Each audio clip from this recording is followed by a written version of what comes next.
Vice President Inday Sara Duterte, good afternoon in this sunny day in The Hague. Kamusta kayo today, ma'am? Yes, I'm okay. Loving the sunny weather. Hindi kailangan mag-jacket. Very summer-ish. VP, how is your visit with PRRD today?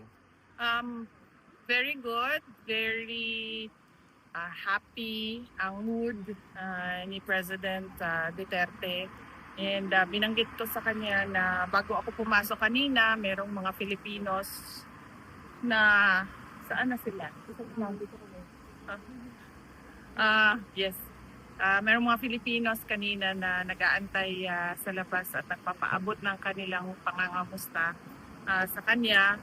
And sabi niya na titigil na daw siya sa pagsasabi na huwag kayo gumastos, huwag ninyo inconvenience yung sarili ninyo sa pagpunta dito. Sabi niya, gawin niyo na lang daw kung ano yung nasa puso ninyo. VP Inday, marami po kasing claims circulating on different social media platforms, ma'am, putting your statement doon sa London rally niyo, ma'am, out of context, na sinabi niyo daw, pinapalabas na lalabas na si PRRD next week from the ICC. Ma'am, just to set the record straight, is there a truth to that claims?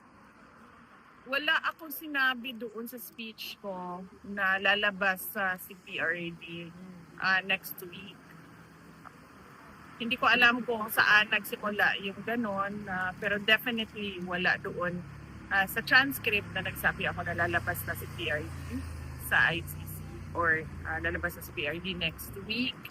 Dahil alam naman natin lahat at nakikita natin sa ICC website yung schedule ng kanyang kaso, at kung makikita natin na walang schedule ng hearing ng release at ang meron lang schedule ay yung kanyang trial proper. VP, okay lang ba si PRRD with the heat right now, with the current weather ng Netherlands? It's very siguro comfortable sa init dahil kahapon naka-sweater pa rin siya. At sinabihan ko na siya na hindi ko na kaya yung init dito sa kwarto, so kailangan natin buksan yung window. Tapos kanina, naka-close na naman yung window, so sabi ko sa kanya, walang hangin doon sa loob. So sabi ko, pwede ba natin buksan yung window? So pumayag naman siya. Mas gusto niya ang mainit kaysa sa malamig. Hindi siya makatolerate ng sobrang lamig. Kaya usually nag-aalala tayo kapag autumn and winter months na dahil sobrang lamig talaga. Ma'am, on a different topic, may question po. Ma'am, any thought po about sa Paxilica na balak pong itayo sa Pilipinas? Ano na? Paxilic? Yung Paxilica. Paxilic? Hindi, ma'am. Paxilica. Do you know anything about that? Wala ako. I cannot comment on that. Ano pong masasabi niyo, ma'am, sa mga kabataan ngayon na nagiging violent na po sila? Nagiging marahas na po sila to the fact na sa loob po ng school is nakakagawa na sila ng krimen. Ganyan kasi ang nangyayari. Hindi lang sa kabataan, no? Kundi sa lahat ng tao. Ganyan ang nangyayari kapag wala kasi nakikita na leadership.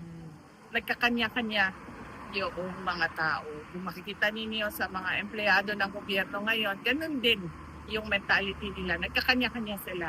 Kasi nawawala yung moral ascendancy nung nasa taas. Yung mga nasa taas.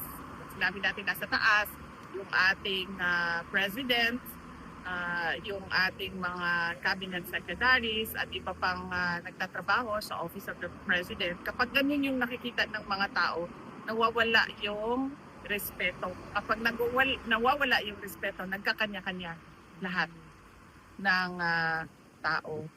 That is a manifestation of a weak leadership. VP Inday, just to close out the interview, do you have a message to the Filipino people?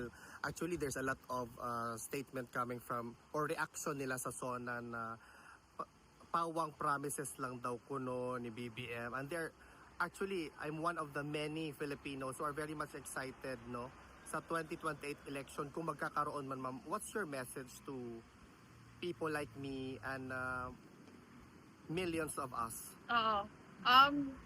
Para na ako silang plaka basta paulit-ulit na masasalamat sa lahat ng ating mga kababayan sa Pilipinas at sa buong mundo. Pero pareho pa din yung aking mensahe. Ang aking mensahe is a message of gratitude sa patuloy na suporta. And I can only pray that God will bless you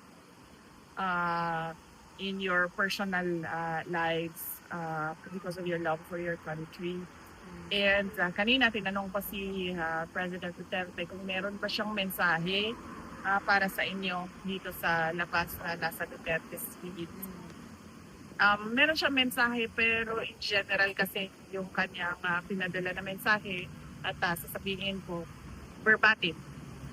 Sabi niya, my best wishes to the men and women and LGBT of the Philippine National Police and the Armed Forces of the Philippines. You are very close to my heart because you offer your lives for the country. Practice pa ako niyan doon para hindi ko makalimutan. Yan yung verbatim. May pahabol na question daw, Ma'am, ma'am. last, speaking of mensahe, any message ma'am kaya Senator Rodante Marcoleta? Oh, yes. Nagbisita ako sa kanya immediately after nung nag-submit siya sa court. And I will speak to him very soon. Pagbalik ko ng Pilipinas, meron ko mga schedules na pagbisita sa mga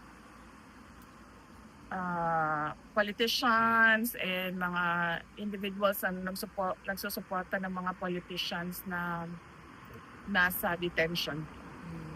Thank you, ma'am. Thank you, VP. Mabuhay ka. Salamat, mabuhay kayo lahat. May God bless you.